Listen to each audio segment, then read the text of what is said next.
There's a monster in me. It's in you too, so don't look at me weird. There's this thing in all of us that we all struggle to contain. An ever-present and persistent anger that can lash out of all of us and any of us as a result of the evils we've experienced, the devils we've faced, and the trauma we've all suffered from. In the real world, we can't express this feeling because, well, there are exceeding consequences for any actions that you could take like that. But through media, we can imagine ourselves in situations where we can embrace these feelings. One of those mediums comes from the form of one of the most prominent characters in superhero media, the Wolverine.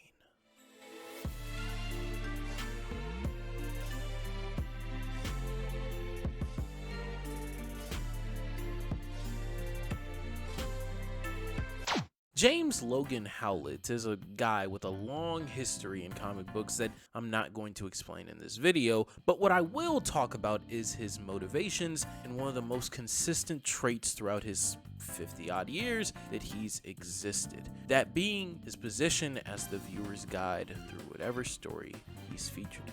Wolverine stories, at least in adaptation, tend to put him in a fish out of water situation, where he, for some odd reason, as a 100-plus-year-old multi-war veteran, is new to the situations around him and just kind of figures and stumbles his way about and around the world like he's never experienced anything before. Kind of like, hey, the audience. This is the most basic form of creating a relatable character.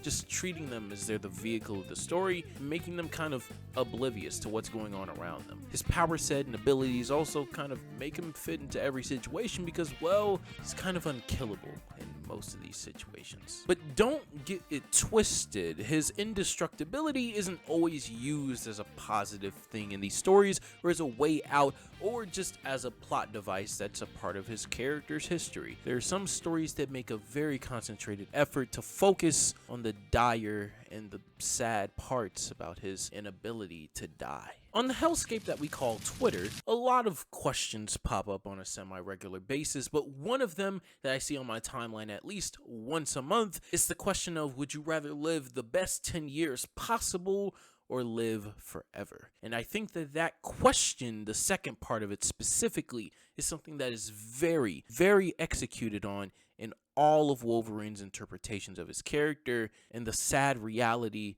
of what that truly means. To put it in the layman's terms, Wolverine teaches us the sad reality of being damn near immortal. Imagine having everyone you loved, all your friends over the decades, the cities you've lived in, the wars you've toured, and all the countries you've seen rise and fall all before you have. The world shifting 2, 3, 4 times over before you've even come close to taking your final breaths. That's not even to mention the pains, the scars, the trauma, the tragedy that you yourself have had to endure over the course of your life. It's a sad existence that's led by those in comic books and those in stories who have to deal with this tragicness. The idea of living forever has been romanticized. The idea of being indestructible, unkillable, this machine that's immovable and that will always be around forever. All the people and things that he's outlived and outlasted, just for him at the end of the day to say, I'm here. Have you ever been in a situation where you are constantly and continuously put in harm's way, stuck in a place where there's no immediate exit, no escaping, just an everlasting cycle of pain, suffering, and unfortunate events? That's Wolverine's entire existence. Forced to feel the pain every single day of his 100-plus year life and continuing to live with it all. For as long as the metal in his skeleton keeps moving forward, and as long as his biology continues to heal himself. Real quick, before we continue on with the video, leave a like, subscribe, comment down below how you feel about the video and how you feel about this series in general. Thank you for all your support, and on with the video. One of the things that drives Wolverine's appeal is the projection we do on his character. The idea that we were once taken advantage of, and here comes someone with the power, the ability, and the want to take that revenge all on people who have done wrong on him.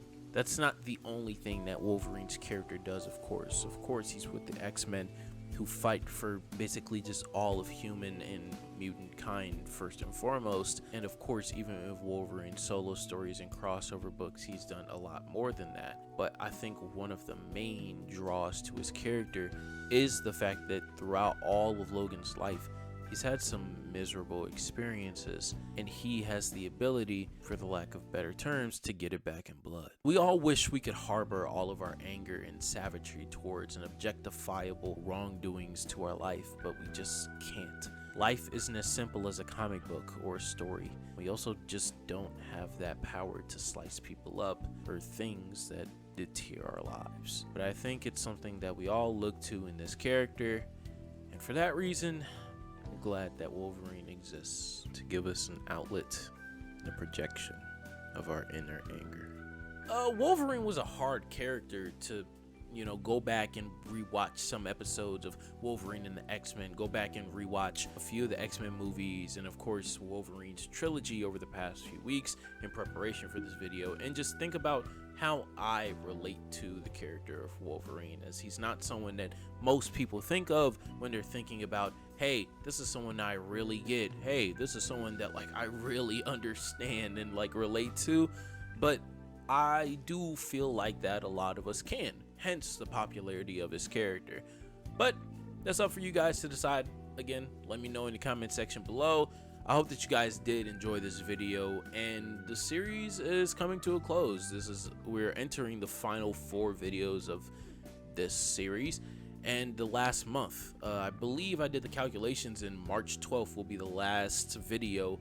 If not, that'll be the first video outside of this series.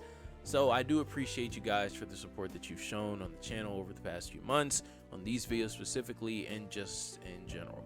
I hope that we can get to 300 subscribers on our way to monetization. Yay. I'm just blessed to be able to make content for you guys that not only that I enjoy, but I hope that all of you are as well. But that's all from me. I hope that you guys have an amazing day, night, wherever you are. And I will catch you later. Peace.